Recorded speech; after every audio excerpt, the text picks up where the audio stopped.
bad. You say sometimes there are bad things with it, but sometimes there are good things with it. Right. So, I mean, let's face it. The more people you have, the more crime you're going to have. right, right. Okay. Uh, and not that I'm trying to be prejudicial, but if you have a lot of inner city people moving out, they're not used to country living. Right. Okay, and there are a lot of ramifications from that. Different But environment. it's a different environment. I still love it here. I'm not going anywhere. I frequently say they can bury me in the backyard. I don't care. So, what were some of the world events that had the most impact on you? It may or may Well, not my be relevant. brother was on a PT boat in World War II. Okay.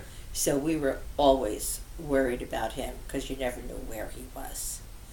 And I think my impact is like when John was growing up, hopeful that they didn't go to the draft, Okay. because you've had the other things over. Like, I don't have timelines, but you never know when somebody can be indoctrinated or, drawn into the military. That Right. kind of scares me. But your brother made it back. Oh, yes. Yeah. Yes, Okay. he did.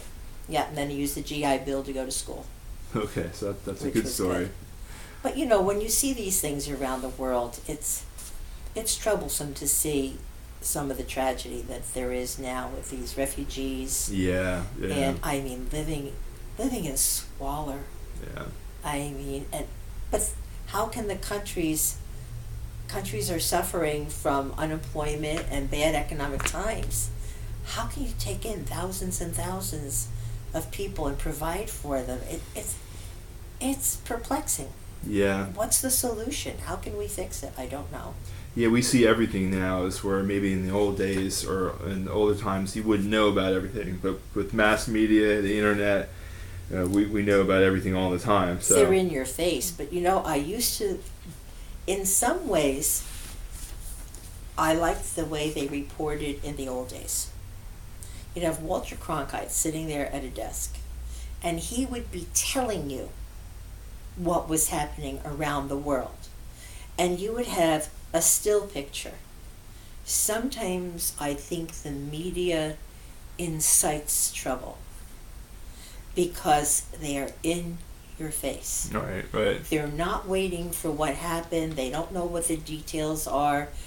People are getting inflamed and reacting to things. Maybe they want to get a reaction because it could help with ratings. That's right. That's the whole thing. And I just don't like the way some of the media is reporting things. Yeah, it's lost some of its civility, I think. Right. I think they can tell you what's going on with that picture that's behind them, just like Walter Cronkite and all the old timers did.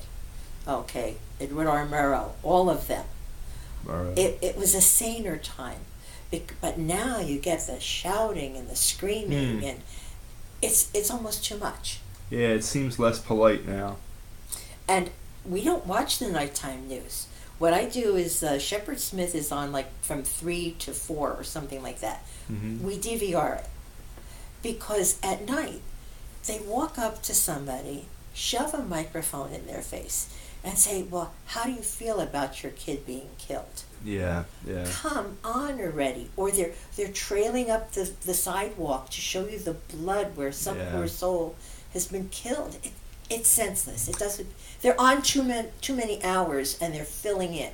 Yeah, it's insensitive and it's that's not news. Right. Sticking a microphone in somebody's face and asking them about a child they love that's just been taken from them. Right. Too much. They're exploiting them in a way. I think so. What advice would you give to young people today, anywhere, but in South Brunswick or just young people in general? Your grandkids, for example. Be true to yourself. Exercise common sense. If you have any question about what someone may be asking you to do, any question about it, don't do it. Don't say something that you can never take back. Because I don't care how many times somebody tells you, I forgive you. Once you have spoken harshly to someone, hurt their feelings, you never can take it back. Right. Because once you hear it, You know, that old elephant mentality they say we have, that you remember. Right. You try to move past it. Just be honest with yourself. And if you got a job, give them an honest day's work. That's good advice. Don't slough off on it. It's your job. It's your reputation is on the line. That's how I felt always when I was teaching. I loved the kids. I didn't like some of the paperwork that came down, but you're with those kids during the day, and you do the best you can. And you do the best you can on any job whatsoever that you take.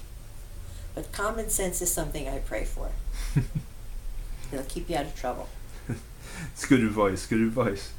How would you like to be remembered?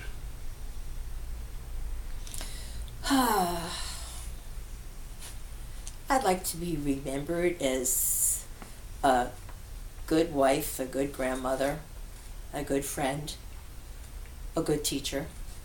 In my heart, I feel that I always did my job. And actually, I got to teach until October. I did 5 days of subbing in October, so I made it to 80. That's this past year. This past October, I got to do. I always wanted to say I taught until I was 80, and when I retired 22 years ago, my friend said, "You're nuts. Why are you still teaching?" I said, "Because I love it. I wouldn't have retired if I wasn't taking care of the kids." But, family means a lot. And no, you liked your job. Yeah, I like to be known, too, as a good baker. I bake and take. You'll never find much that I bake here in the house. It goes out all the time. That's great. I just would like to thank you, Agnes Schwartz, for taking the time to talk to me during this interview. And well, you've made it very easy. I'm very relaxed. I didn't know what it was going to be like. And the next time you see me, you can call me Aggie, because usually Agnes means I'm in trouble.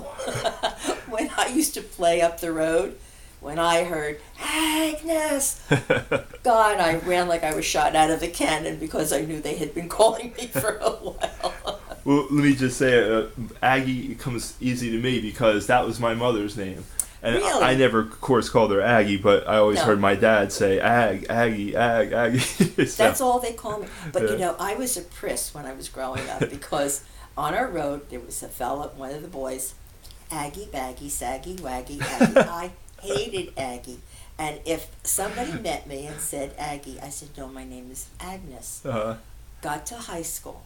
First day in gym class, Mrs. Pettingill called me Aggie.